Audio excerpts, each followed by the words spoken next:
Greetings everyone, it's me Emily back for another new edition of my monthly video blog. Putting together this ongoing vlog has become such an enjoyable part of my monthly routine.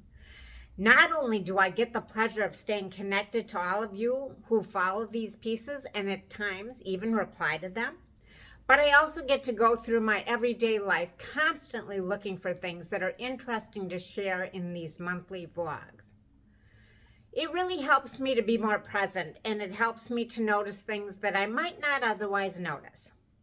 One of the things I never have any trouble noticing is when I have a migraine. I'm happy to say that I don't deal with migraines anywhere near as often as I used to, but they do pop up every once in a while still. In fact, I had one just the other day. It wasn't too intense. I didn't have to crawl under the covers and hide from my life like I used to in the day, but I did have to pay respect to it. And like all headaches in life, they may be a pain, but there's definitely a message out there for you to consider when you are facing any kind of pain. I mean, let's face it, we all have multiple sources of headaches in our life. Some of them are actually migraines, like headaches with physical pain, and others can be circumstances or situations or even people who just give us a headache. When it comes to the actual migraine style of headache, my journey with those started back in 1998 when I first started using interferons as part of my treatments for multiple sclerosis. Without getting all technical on you here, interferons are proteins that are part of your body's natural defense system. They tell your immune system to get to work on cleaning things up. For years, interferons have been used in cancer treatments, but starting back in 1994, interferons started to be used for MS treatments. I started in 1998 with a drug called Avonex. It was administered via an intramuscular injection that I would give myself at home once a week. I had to give myself a shot in the thigh muscle with this giant needle, and since the needle was so big, I had to rotate the place on my thigh that I gave myself the shot each week by imagining a clock dial on it. The first week, I would do the injection at 12 o'clock on the dial of my thigh. Next week, 3 o'clock, then 6, and then 9, and then the middle of the clock, and then I'd repeat the process all over again. I can still remember that I always used to do my shot on Tuesday nights because back then, Tuesday was NYPD Blue Night on ABC. For 7 long years, I sat down on my couch each Tuesday night with Detective Andy Sipowicz riding shotgun and put up with the pain of the shot, knowing that I got the reward of watching one of my favorite shows. As time went on, though, I noticed that each week when I gave myself my dose of Avonex, I would develop a terrible migraine overnight. Those ones back then were the Category 5 hurricane-style migraines that would debilitate me for days, not the run-of-the-mill migraines like the one I had last week. So after figuring out that the headaches might be a side effect of the massive dose of interferons I was injecting in my body while watching NYPD Blue each week, my doctor and I decided to try a new approach and switched to a drug called Rebif, which was a smaller dose that had to be administered every other day. The good news was that Rebif was a subcutaneous injection as opposed to an intramuscular injection. So even though I had to do it every other day, it was a much smaller needle and I could mix up the places I injected myself.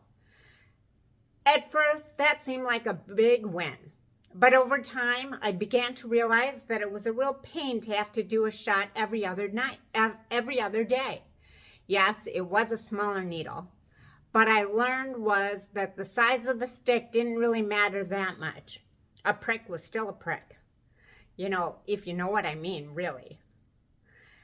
And the other thing that happened was that the day of relief from my migraine that I would get on day 6 after my Avonex injection was now gone.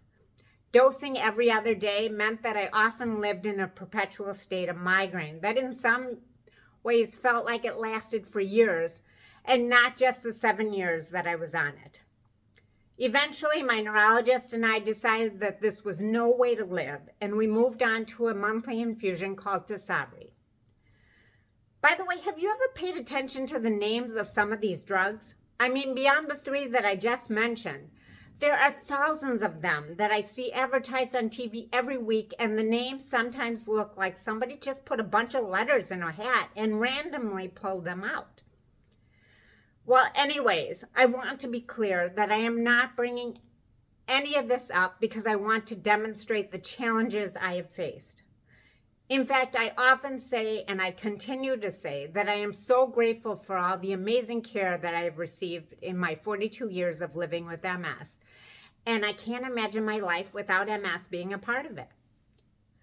But I do think it is worthy to note that I have spent a ton of time, energy, and life force in learning how to live my fullest life with MS. And that much like all of you, sometimes it can be a bit of a headache. These days, my comprehensive treatments have been with drugs called Tecfidera and Vumerity, which are tablets that have helped me to keep my MS at bay and allowed me to live as symptom-free as I ever have. I still get a few headaches when the weather changes and things get what I like to call mucky. Mucky to me is when things feel a little thick or heavy outside and I get super lethargic. But I accept that there's always something to learn when those mucky times come. These days, instead of taking an aspirin, I choose to take notice. I take notice of what message it is that I am supposed to be receiving from whatever life circumstances are unfolding at any given time. So as we head into fall over the next week, I challenge you to look at the things in your life that you might otherwise be thinking up as headaches, either long-term and chronic or just acute and episodic, and try to find the message in the challenge. I'm willing to bet that it will help you shift your perspective and see the beauty in the moment, even with a little pain. Well, that's all for this month. Until next time, ciao, ciao.